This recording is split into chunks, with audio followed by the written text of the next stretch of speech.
Oke, kita lanjut di pertemuan kita ya. Di sini materi kita tentang graf dan kemungkinan ini adalah materi terakhir ya, materi terakhir kita di struktur data. Ini harusnya saya pisah ya, kalau offline itu saya pisah 3 pertemuan, tapi karena dalam bentuk video ya, nanti saya satukan saja dan nanti ada tugas-tugas atau latihan sebenarnya ya, latihan saja, kalian latihan, kemudian nanti akan coba kita bahas bersama lah ya. Kalian boleh tanya juga kalau belum paham nanti. Ini kita pelajari tentang graf. Apa itu graf ya? Graf itu sebenarnya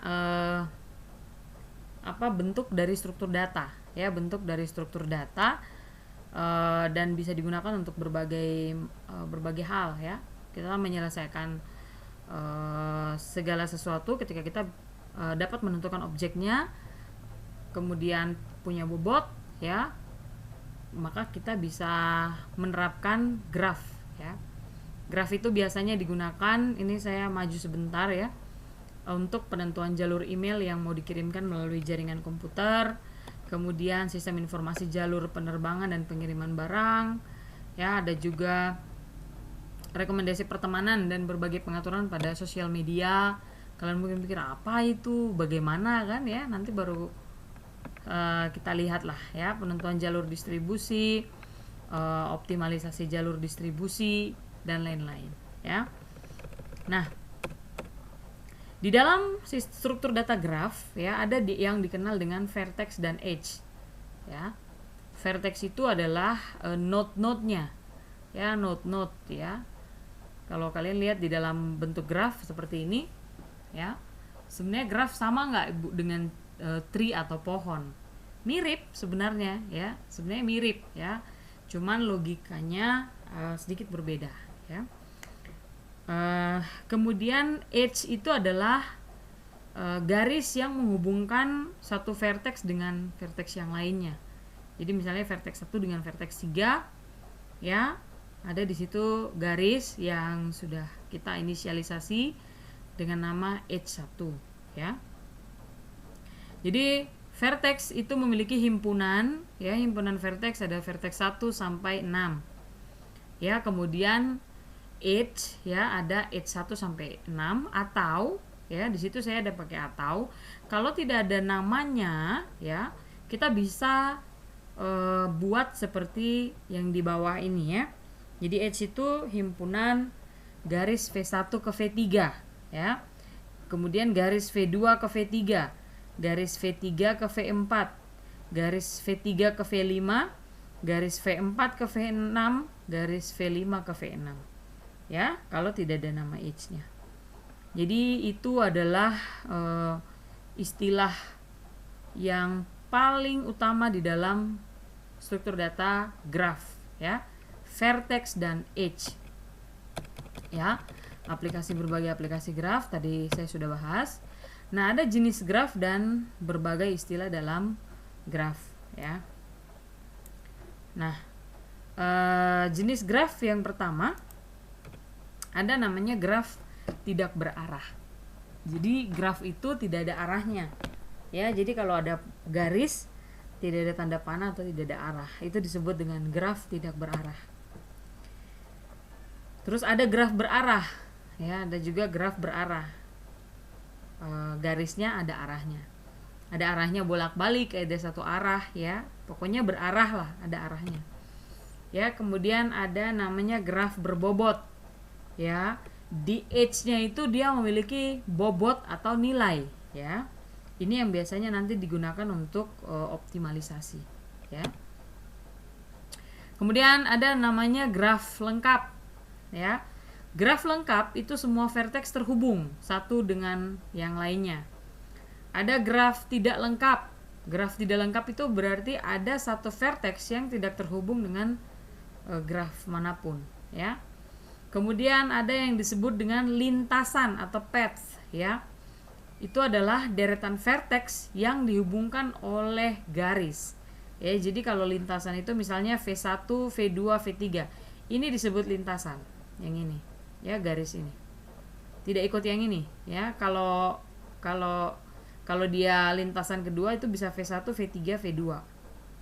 Ya, atau lintasannya V1, V2, V3. Begitu. Ya, atau V3, V2, V1. Itu lintasan, ya. Kemudian panjang lintasan.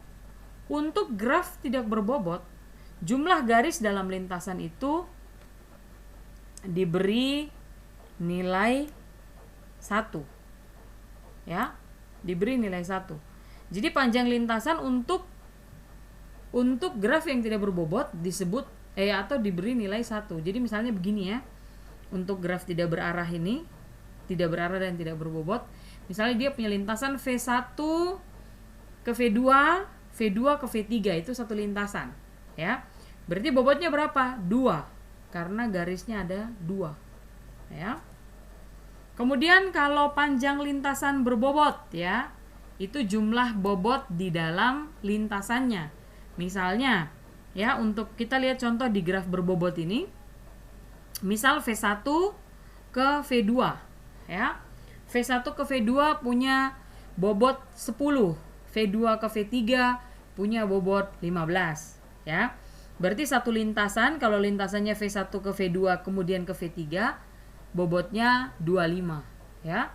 Kalau misalnya lintasannya V2 ke V1 ke V3, maka bobotnya V2 ke V1 10, V1 ke V3 20. Maka total bobotnya adalah 30. Seperti itu, ya. Kemudian ada yang disebut dengan kalang. Ya, kalang tuh modelnya seperti ini. Ya, dia melibatkan vertex yang sama. Ya, jadi dia terhadap dirinya, ya, dia punya panah atau punya garis atau punya edge, tapi pada dirinya sendiri, tidak kepada vertex lain. Itu disebut dengan kalang. Kemudian ini vertex terisolasi, ya. Ada vertex yang terisolasi, dia tidak terhubung dengan vertex manapun. Kalau dia merupakan bagian dari graf, itu berarti graf tersebut disebut dengan graf tidak lengkap. Yang tadi ya di slide sebelumnya. Nah, ini V1 ke V2, ya, kalau ada panah seperti ini V1 ke V2, maka V1 itu disebut sebagai vertex inisial dan V3 disebut sebagai vertex terminal, ya.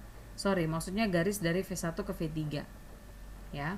Di sini V1 bertetangga dengan V2 dan V3 untuk graf ini. Ya.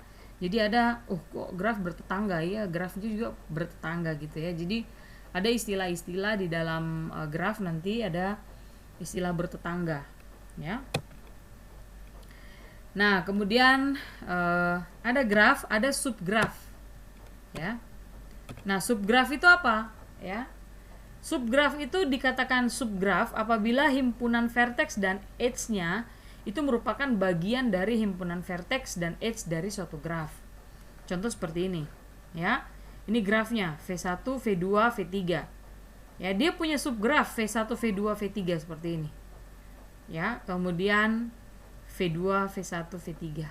Itu subgrafnya. Ya. Kemudian ada istilah lagi derajat vertex, ya. Derajat vertex itu apa? Derajat vertex itu adalah jumlah garis yang melibatkan vertex. Kita lihat pada graf di samping ini, ya. Itu derajat untuk vertex 1, ya, V1 itu derajatnya 1. Kenapa? Karena garis yang melibatkan vertex 1 itu cuma 1.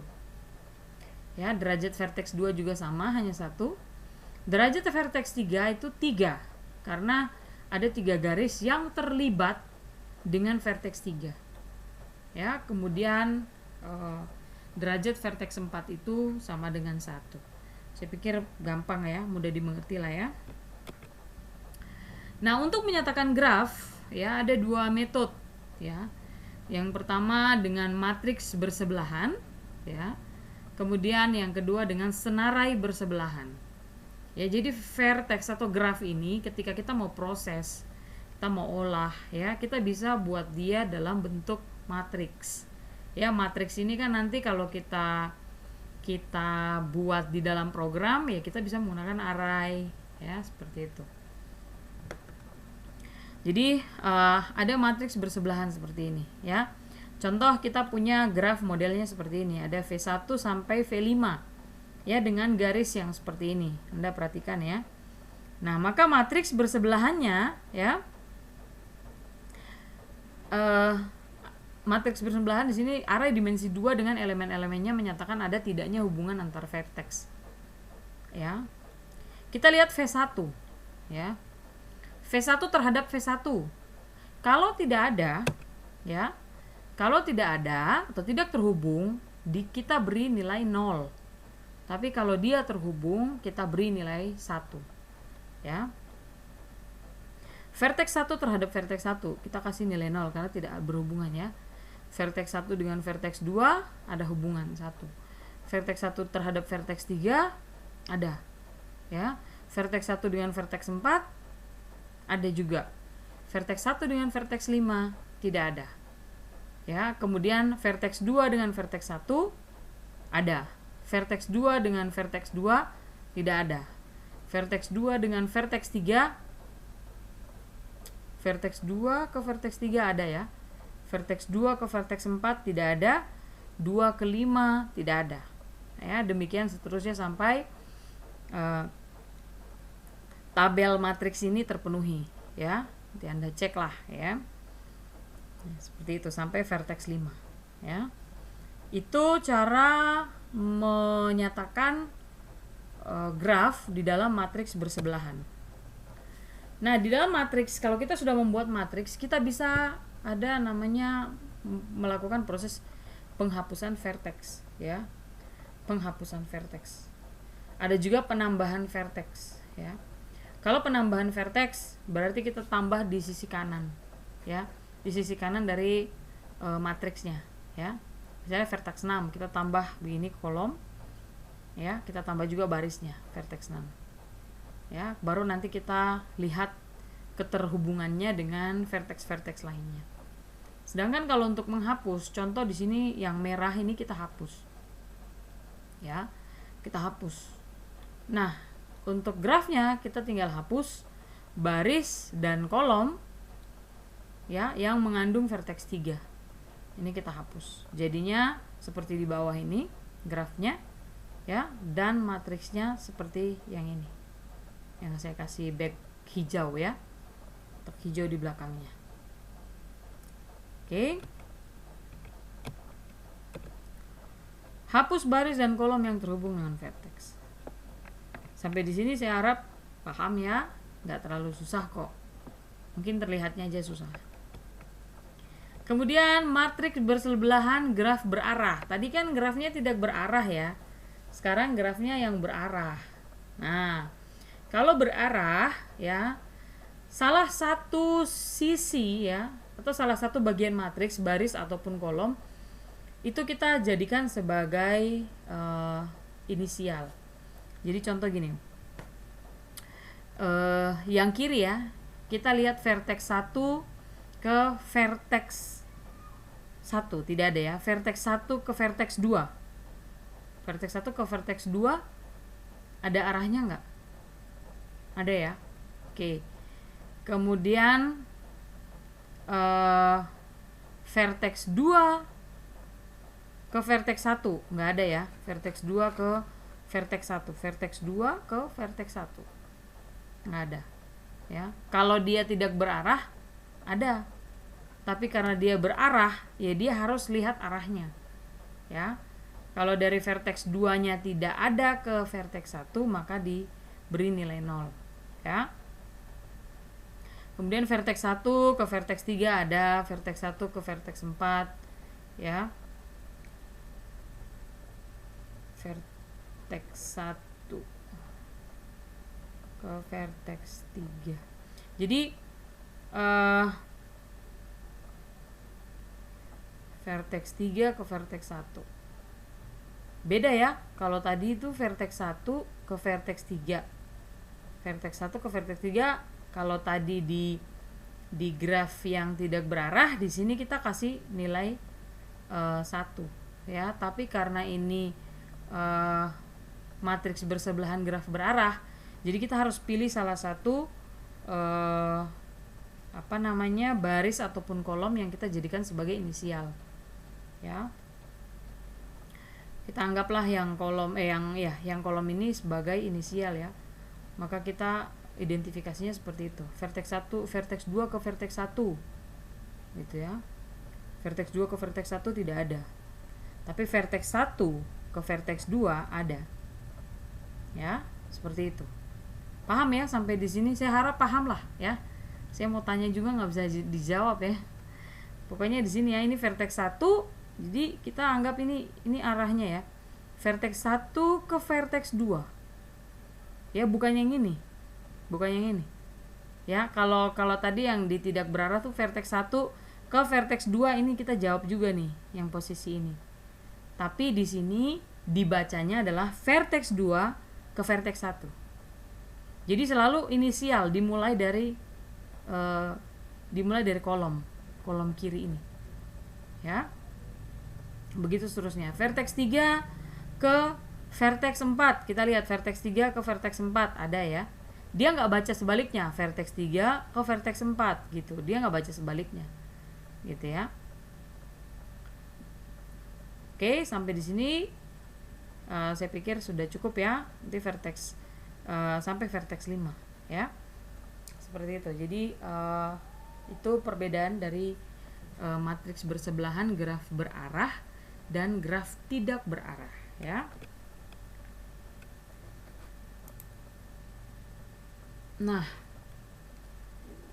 ada sedikit beda lagi nih. Matriks bersebelahan pada graf berarah dan berbobot. Ya. Untuk membentuk matriks bersebelahan graf berarah dan berbobot, maka untuk nilainya yang kita masukkan itu ada -1. Ya, -1 itu untuk yang tidak ada arah dari garis. Ya. 0 itu untuk bobot yang bernilai 0, ya. Jangan sampai ada bobot yang memiliki nilai 0. Kalau yang tadi cuman berarah, ya, yang berarah saja tidak ada bobotnya, kita beri nilai 0 dan 1. Tapi kalau yang berarah dan berbobot, bisa saja bobotnya itu bernilai 0. Jadi untuk yang tidak ada arahnya, kita berikan nilai -1. Ya. Jadi sama dengan yang berarah ya.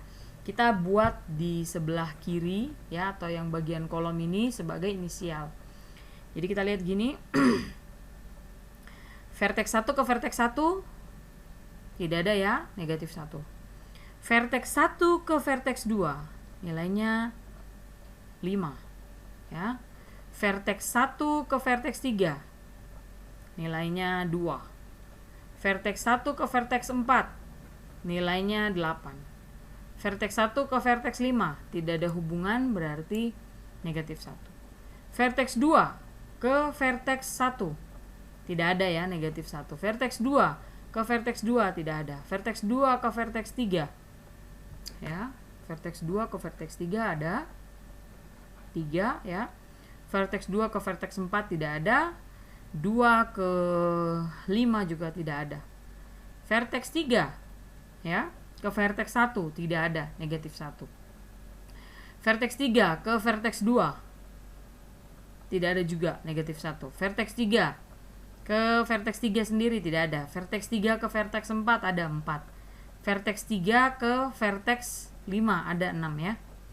Begitu seterusnya sampai di vertex 5. Vertex 5 terhadap vertex 5 ada ya. Kita temukan kalang di sini. Kemudian kebetulan bobotnya bernilai 0 ya. Maka diisikan sini nilainya 0 gitu ya. Oke. Itu adalah matriks bersebelahan pada graf berarah dan berbobot. Nah, tadi ada 2 metode yang menyatakan graf ya. Yang pertama matriks bersebelahan dan yang berikutnya adalah senarai bersebelahan. Nah, senarai bersebelahan ini kita kembali lagi mereview tentang linked list ya. dia seperti linked list, ya, seperti itu. Senarai berantai, ya, itu sama, itu linked list, ya. Jadi vertex 1, ya, merupakan, ya, cara bacanya gini. Vertex 1 merupakan inisial, ya, vertex inisial dari vertex 2, vertex 3, dan vertex 4. Ya, vertex 1 merupakan inisial dari vertex 2, vertex 3, dan vertex 4. Ya. Di ujungnya nil. Kemudian vertex 2, ya, hanya merupakan inisial dari vertex 3. Ini. Vertex 2 hanya merupakan inisial dari vertex 3. Sedangkan vertex 3, ya, vertex 3 dia merupakan inisial dari vertex 4 dan vertex 5. Nih.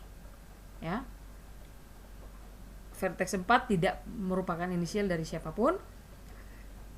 Vertex 5 juga bukan vertex inisial dari vertex manapun. Ya, itu adalah cara untuk menyatakan graf menggunakan senarai bersebelahan, ya. Nah, untuk menjelajah graf, ya, ada dua metode, ya, DFS dan BFS, atau biasa dikenal dengan depth first search dan breadth first search, ya. Nanti kalian akan banyak belajar BFS, DFS dan metode-metode lainnya di tingkat atas. Tapi di sini kita belajarlah dulu juga cara DFS dan BFS menjelajah graf, ya, pada struktur data. Di sini saya berikan contoh, ya. Sini saya berikan contoh. Saya punya graf seperti ini, ya. Saya kasih nama vertexnya itu dengan A, B, C, D supaya gampang, ya. A, B, C, D, E, F, G, H, ya. A, B, C, D, E, F, G, H, oke, ya. Langkah pertama untuk algoritma DFS, ya, yang pertama DFS itu menggunakan tumpukan, sedangkan BFS itu menggunakan antrian, logikanya, ya, antrian dan tumpukan. Langkah pertama adalah kosongkan tumpukan, tandai simpul yang belum dikunjungi, masukkan simpul awal sebagai yang dikunjungi. Kemudian kosongkan hasil DFS. While tumpukan tidak kosong, ambil nilai dari tumpukan dan tambahkan ke hasil. Masukkan simpul tetangga yang belum dikunjungi ke tumpukan. Beri tanda telah dikunjungi pada simpul yang dimasukkan ke tumpukan, ya. Aduh, ini bagaimana ini, Bu? Susah sekali. Yo, kalau baca-baca susah, ya. Kita langsung saja. Oke, langkah pertama, ya.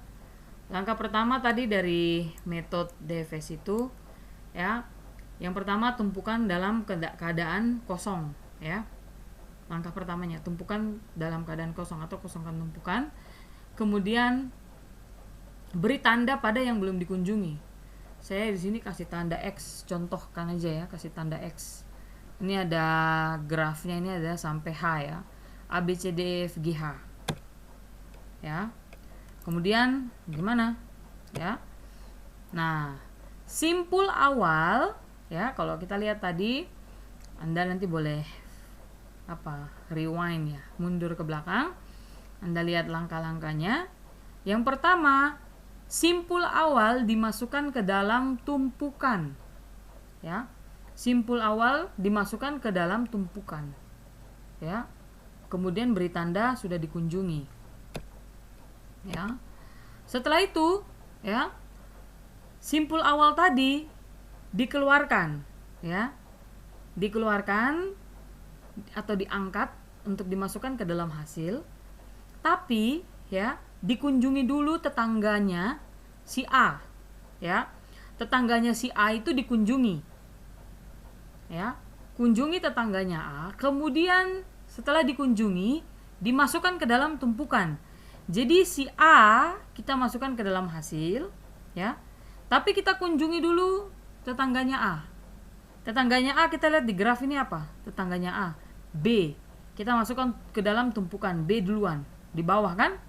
Jadi kita kalau masukkan tumpukan tuh logikanya kan gini ya. Tumpukan B duluan, kemudian D. Masukkan D di atas dari B, ya. Berarti logikanya seperti ini. Itu sudah proses iterasi pertama. Ya. Nanti iterasi selanjutnya begitu. Jadi keluarkan dari tumpukan, kunjungi ya tetangganya. Ya, masukkan yang dari tumpukan puncak itu masukkan ke dalam hasil. Ya. Hasilnya A ya untuk iterasi pertama. Kemudian untuk iterasi kedua, ya. Tadi kan posisi sebelumnya D di atas tumpukan, ya. D itu paling atas dari tumpukan, ya. Nah, setelah itu kita ambil D, ya. Ambil D dari tumpukan, kemudian kunjungi tetangganya D. Tetangganya D itu nanti dikasih masuk lagi ke dalam tumpukan. Ya, jadi kita masukkan D ke dalam hasil, D-nya kita masukkan ke dalam hasil, tapi kita kunjungi tetangganya D. Ya. Tetangganya D ini siapa yang belum dikunjungi? Seharusnya kan A kan, tapi A sudah dikunjungi. Berarti yang belum dikunjungi hanya E. Ya. Nah, ini dikunjungilah E. Diberi tanda sudah dikunjungi, E dikasih masuk ke dalam tumpukan, ya. Iterasi kedua selesai. Ya. Setelah itu iterasi selanjutnya, ya. Ambil E dari tumpukan, lalu kunjungi tetangganya si E. Ya, lalu masukkan ke dalam tumpukan. Jadi E-nya kita tarik, kita masukkan ke dalam hasil. Kita kunjungi tetangganya E yang belum dikunjungi. Kita lihat di sini E. E punya tetangga itu B, F dan H, ya kan? Tapi B kan sudah dikunjungi. Ya, yang belum adalah F dan H. Berarti kita masukkan F, baru kita masukkan lagi H, ya. Kemudian beri tanda sudah dikunjungi, ya. Berarti di sini hasilnya A, D, E. Kondisi tumpukan ini paling bawah B, kemudian di atasnya B itu F, di atasnya F itu H, ya. Lanjut, ya. Itu tadi iterasi ke-3. Ya, lanjut lagi, ya. Iterasi selanjutnya. Iterasi selanjutnya ambil H karena H paling puncak, ya. H kita ambil dari tumpukan. Masukkan ke dalam hasil, tapi kita kunjungi tetangganya H. Kita lihat di sini. H. Tetangganya H yang belum dikunjungi siapa? G. Ya kan, karena E sudah kan? Tetangganya H yang belum dikunjungi adalah G. F juga sudah. Gitu.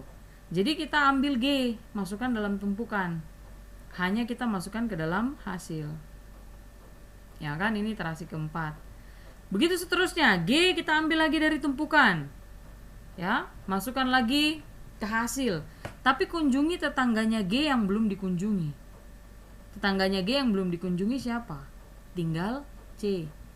Kita kunjungilah C, ya. Kunjungi C dimasukkan dalam tumpukan.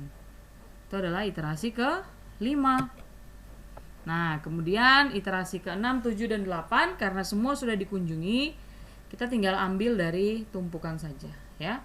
Ambil C dari tumpukan, masukkan ke dalam hasil. Ambil F. Wah, ini harusnya tadi F di atas ya. Ini harusnya F di atas nih. Di bagian mana ini? Ya, ini harusnya F ya. Ini F paling atas. Kemudian ini B paling atas. Oke. Nah, seperti itu ya. Jadi kita masukkan, kita ambil F dari tumpukan, kemudian kita ambil B dari tumpukan, kita masukkan. Ya. Seperti itu. Selesai. Jadi hasil penelusuran menggunakan DFS adalah A, D, E, H, G, C, F, B. Ya, seperti itu. Saya harap bisa mengerti. Kalau nggak mengerti, putar-putar ulang lagi ya. Oke. Kemudian menjelajah graf menggunakan BFS atau breadth first search ya. Sebenarnya langkahnya mirip. Hanya saja logikanya menggunakan antrian, ya. Langkahnya mirip. tapi dia menggunakan logika antrian. Nah, kita lihat di sini ya. Langkah pertama kedua sama, kasih kosong antrian, diberikan tanda yang belum dikunjungi, seret. Habis itu simpul awal Anda masukkan ke dalam antrian, ya. Kemudian untuk iterasi pertama, yang paling depan dari antrian dikeluarkan, ya. Kemudian dikunjungi tetangganya, ya. Tetangga dari si A itu adalah B dan D, ya. Nah, maka masuk dalam antrian. Bedanya antrian dan tumpukan, ingat, ya. Antrian itu first in first out. Yang paling pertama masuk adalah yang paling pertama keluar atau yang paling pertama diproses. Sementara logika tumpukan, yang terakhir masuk, yang pertama diproses, ya. Oke. Jadi ini kondisi antrian pada iterasi 1, B dan D, ya. Nah, untuk sistem antrian, ingat yang depan ya, yang depan yang duluan. Tadi kalau tumpukan kan D ya, yang diambil, tapi karena ini antrian, ya, kita ambil yang B. Ambil B dari antrian, ya, ambil B dari antrian, kemudian kunjungi tetangganya B. Kita lihat di sini tetangganya B. Tetangganya B kita kasih keluar dari antrian, kita kunjungi tetangganya B itu ada C, ada E, sama ada G. Jadi C, E, G, kita masukkan dia di dalam antrian. Ya, seperti itu. Hasilnya A dan B, ya. Iterasi kedua. Kemudian kita ambil D karena D ini sudah antrian paling depan. Ya. Kita ambil D lagi dari antrian, kita masukkan ke dalam hasil. Kemudian kita kunjungi tetangganya D yang belum dikunjungi.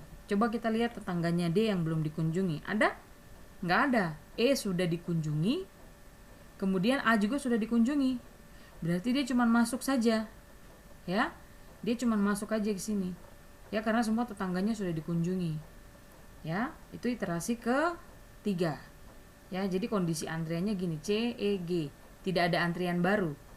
Ya, karena D tidak punya tetangga yang belum dikunjungi. Setelah itu, ya, setelah itu kita lihat ambil C, karena C tadi sudah posisi antrian paling kiri, ya, atau paling depan. Ambil C dari antrian dan kunjungi tetangganya C yang belum dikunjungi. Kita lihat kondisi C. C punya tetangga itu ada 2, B sama G. Kita lihat B sama G sudah dikunjungi kah? Oh, ternyata sudah dikunjungi. Berarti C juga masuk. Ya, tanpa ada antrian baru. Ya. Demikian selanjutnya E diambil dari antrian, kemudian dikunjungi tetangganya E yang belum dikunjungi. Kita lihat di sini E punya tetangga itu ada B, F dan H. Mana yang belum dikunjungi? O, F belum dikunjungi, ya, maka dia kunjungi si F dan H, ya, dia tarik E, ada G, kemudian muncul antrian baru F dan H, ya, itu iterasi ke-5, ya, hasilnya. Kemudian iterasi ke-6 ambil G, ya, masukkan, tidak ada lagi kan yang belum dikunjungi, kemudian ambil F, ya, sisa H di dalam antrian, kemudian keluarkan H atau ambil H lagi dari antrian. Maka hasilnya seperti ini. Nah, outputnya seperti ini dari graf yang tadi kita sudah telusuri. Untuk DFS, penelusuran DFS, outputnya itu A, D, E, H, G, C, F, B, C, F, B. Ya, kalau BFS itu outputnya A, B, D, C, E, G, F, H. Ya. Nanti kalau Anda mau coba-coba juga sendiri silahkan modifikasi ya. Nah, kemudian di dalam graf itu ada yang disebut dengan minimum lagi ya. Seharusnya minimum. Mana nih? Minimum ya. Minimum spanning tree ya. Minimum spanning tree adalah suatu subgraf. Minimum spanning tree dari suatu graf adalah subgraf yang tidak membentuk siklus, ya. Jadi dia subgraf tapi dia tidak membentuk siklus dengan total bobot terkecil, ya. Anda lihat di sini siklus, kalau siklus, ya, siklus itu misalnya gini, A, C, D, B, A, itu siklus. Artinya dia kembali, ya, atau gini, A, C, E, D, B, A, itu siklus. Ya, contoh seperti ini spanning tree. Tapi kalau saya kasih garis B ke A, dia tidak jadi spanning tree. Atau kalau saya kasih garis D ke C, dia jadi tidak spanning tree. Ya, seperti itu. Karena dia bisa ada siklus, ya. Dia bisa terjadi siklus, ya. Oke. Kita lihat di sini, spanning tree. Ini spanning tree, ya, tanpa ada siklus, bobotnya 14. Ya. Bobotnya 14. Kemudian ada spanning tree di sini bobotnya 16. Sini ada spanning tree bobotnya 12. Di sini ada spanning tree bobotnya 13. Maka yang disebut dengan minimum spanning tree adalah yang ini. Yang saya beri background hijau. Ya. Dia menjadi minimum spanning tree karena bobotnya paling kecil. Ya. Ini adalah minimum spanning tree. Seperti itu, ya. Nah, ini kita udah masuk di contoh ini. Nanti ada contoh-contoh soal, mungkin nanti kalian fotokopi atau saya ketik, ya. Kalian mungkin bisa terima dalam bentuk soft copy untuk tugas-tugasnya, untuk kalian latihan, ya. Tapi ini saya beri contoh sebagai gambaran penerapan dari logika graf, ya. Contoh begini, ada pertemanan di Facebook. Eva berteman dengan Tuti dan Mia. Tuti berteman dengan Eva, Ari, dan Mia. Ari berteman dengan Mia dan Tuti dan Joko. Mia itu berteman dengan Eva, Tuti, Ari, Rudi, Joko, Anggi. Ya, Rudi berteman dengan Desi, Joko berteman dengan Putra saja. Putra, Mia, dan Ari, ya. Putra, Mia, dan Ari. Kalau Putra temannya Joko, gitu, ya. Nah, ini lingkaran pertemanan, ya, lingkaran pertemanan. Nah, kalau saya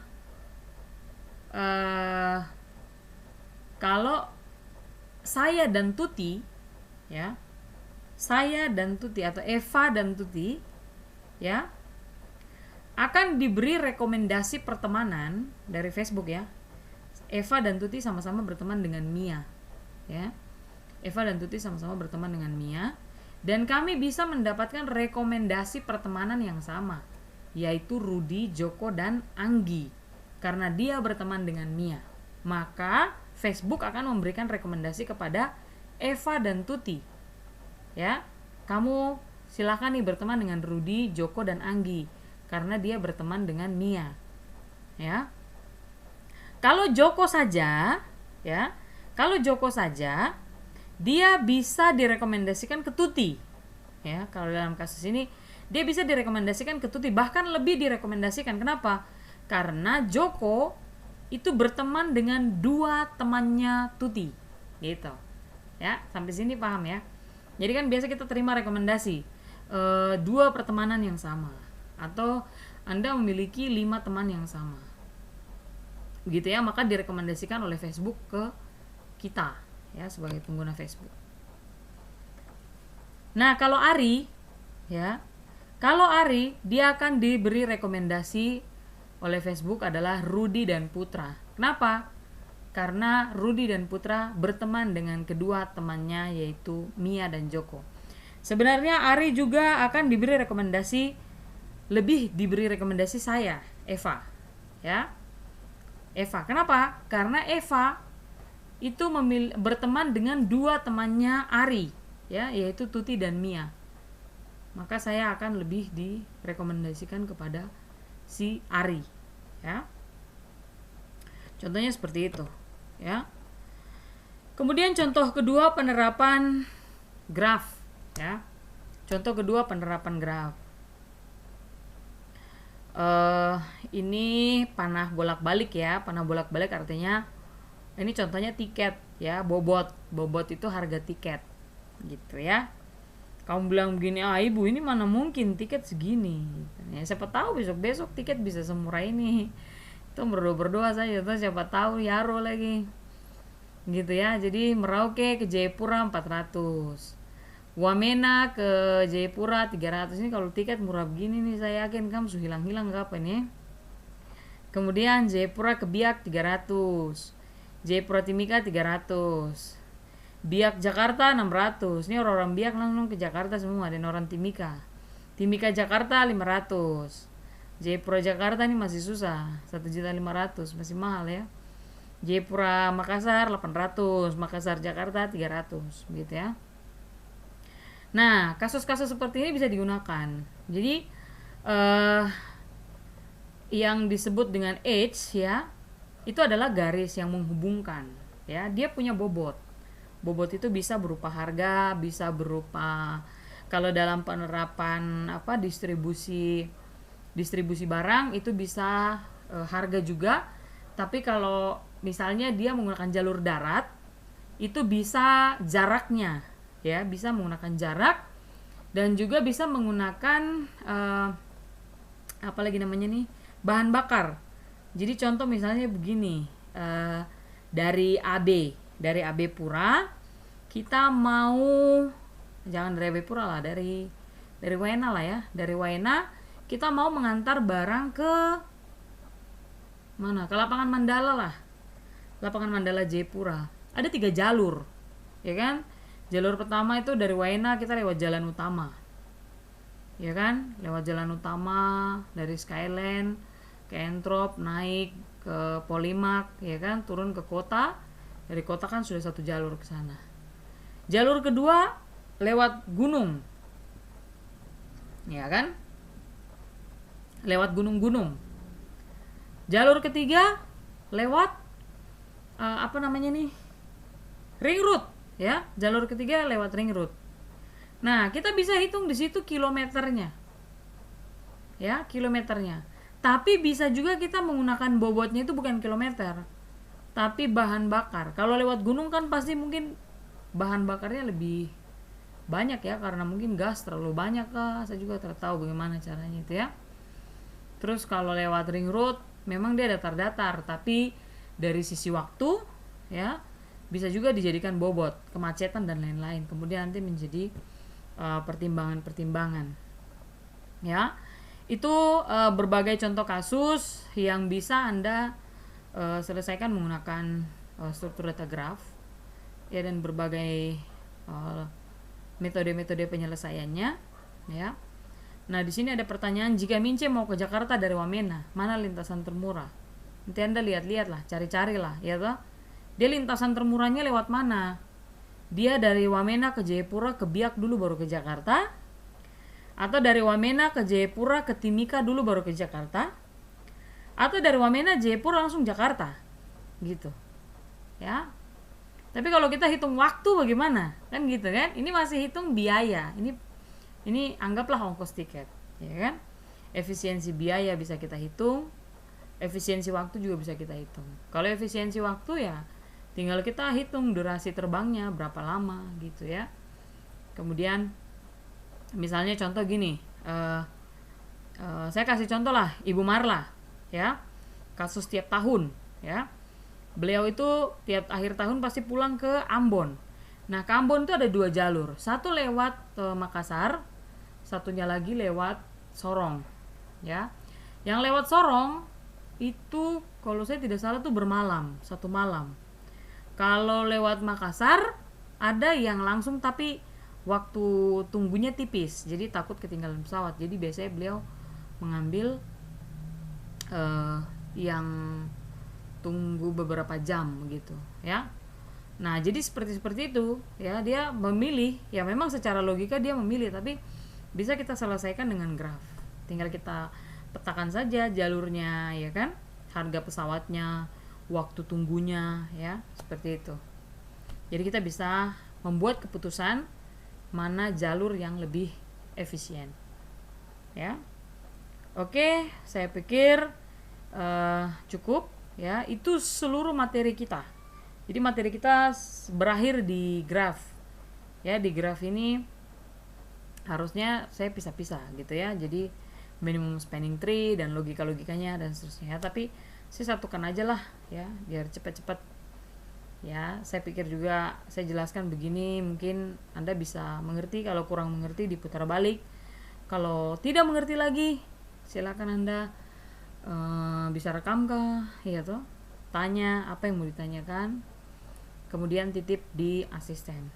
Ya, saya berharap nanti Anda bisa latihan-latihan dari materi yang akan saya, atau tugas-tugas atau contoh-contoh soal yang akan saya berikan. Kemudian nanti persiapkan diri untuk ujian akhir semester. Ya, ujian akhir semester materinya tidak akan lari dari apa yang sudah saya sampaikan, kemudian yang kita pelajari bersama-sama dengan Ibu Monika Manurung juga. Materinya juga nanti saya kasih untuk kalian. Demikian pertemuan kita. Saya berharap kedepannya kita bisa melewati pandemi ini sehingga kita bisa melakukan pertemuan dengan tatap muka. Anda juga bisa puas untuk bertanya dan juga kuliah. Tapi saya juga berharap ketika memang pandemi ini belum diizinkan oleh Tuhan berakhir, kita tetap menjaga protokol kesehatan, melakukan langkah-langkah yang kita bisa lakukan. Contohnya seperti ini ya, saya distribusi materi dengan cara seperti ini ya, dengan flash disk, karena seperti yang kita semua tahu, kita di Jayapura juga sudah putus jaringan internet mungkin sampai bulan Juni gitu ya. Jadi ya bagaimanalah kita bisa bertahan ya dari keadaan ini. Saya berharap kita semua sama-sama lah ya, tetap semangat. Anda belajar dengan baik, saya juga akan berusaha semaksimal mungkin untuk memberikan materi-materi yang terkait dengan mata kuliah saya. Demikian, sampai ketemu di ujian akhir semester. Sampai mungkin kita ujian semesternya bulan Juni barangkali ya. Ya, mungkin itu saja yang saya bisa sampaikan. Mohon maaf apabila banyak kekurangan. Ya, kita sama-sama akan memperbaiki ke depan supaya lebih baik. Oke, terima kasih. Selamat hari apa ini? Hari libur ya. Oke, selamat belajar. Tuhan memberkati.